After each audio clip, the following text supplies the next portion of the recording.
Amendment under GST आज का हमारा टॉपिक है, जिसमें एक बहुत ही इम्पोर्टेंट टॉपिक हम पढ़ेंगे जो कि chapter number 3 charge of GST से रिलेटेड है। यानी कि जीएसटी चार्ज किया जाए ना किया जाए और किस तरह से चार्ज किया जाए, फॉरवर्ड बेसिस पर या रिवर्स बेसिस पर। तो इस पर एक टॉपिक है, tax on services supplied by director of a company in his personal capacity, such as renting of immovable property to the company or the body corporate, not payable under RCM। तो इस topic का मतलब समझिए क्या कह रहा है। कह रहा है जो डायरेक्टर ऑफ द कंपनी है, अगर वो अपनी पर्सनल कैपेसिटी में कोई भी अपनी प्रॉपर्टी जो उसकी इमूवेबल प्रॉपर्टी है उसे कंपनी को रेंट पे उठा देता है, तो इस सर्विस पर आरसीएम के द्वारा टैक्स पे नहीं किया जाएगा। नॉर्मली क्या होता है, normally tax on services supplied by director of a company to the company is payable by the company under reverse charge mechanism. यानी नॉर्मली क्या होता है,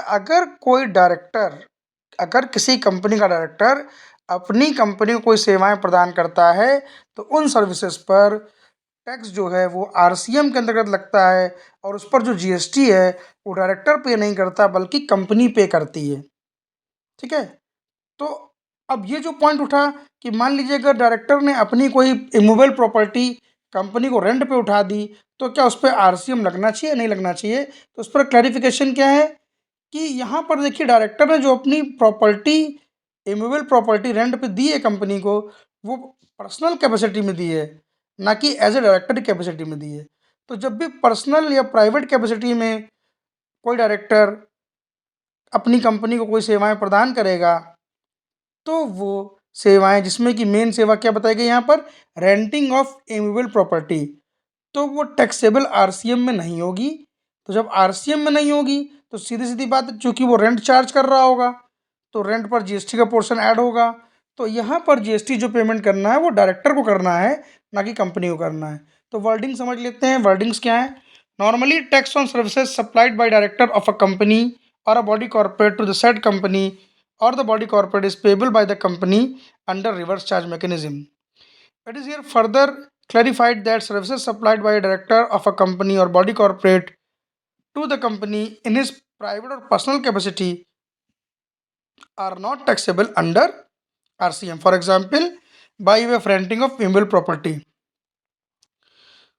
तो आगे देखिए, only those services supplied by director of company which are supplied by him as in the capacity of director of that company shall be taxable under RCM in the hands of company। ठीक है। यानी कि अगर director कोई भी सेवाएं as a director company को देगा, तो उन सेवाओं पर जो जीएसटी है वो कंपनी पे करेगी आरसीएम मैकेनिज्म के अंतर्गत, रिवर्स चार्ज सिस्टम पर। लेकिन जब भी कोई डायरेक्टर अपनी प्राइवेट या पर्सनल कैपेसिटी में कंपनी को कोई सर्विस प्रोवाइड करेगा by way of renting of immovable property, तो वहाँ पर आरसीएम नहीं लगेगा, कंपनी को जीएसटी पे नहीं करना पड़ेगा, बल्कि जीएसटी जो है उस रेंट के पोर्शन पर डायरेक्टर ही पे करेगा। तो एक ये बहुत ही इंपॉर्टेंट अमेंडमेंट सर्कुलर से क्लैरिफाई किया गया, सर्कुलर नंबर 201/13/2023 डेटेड 1 अगस्त 23।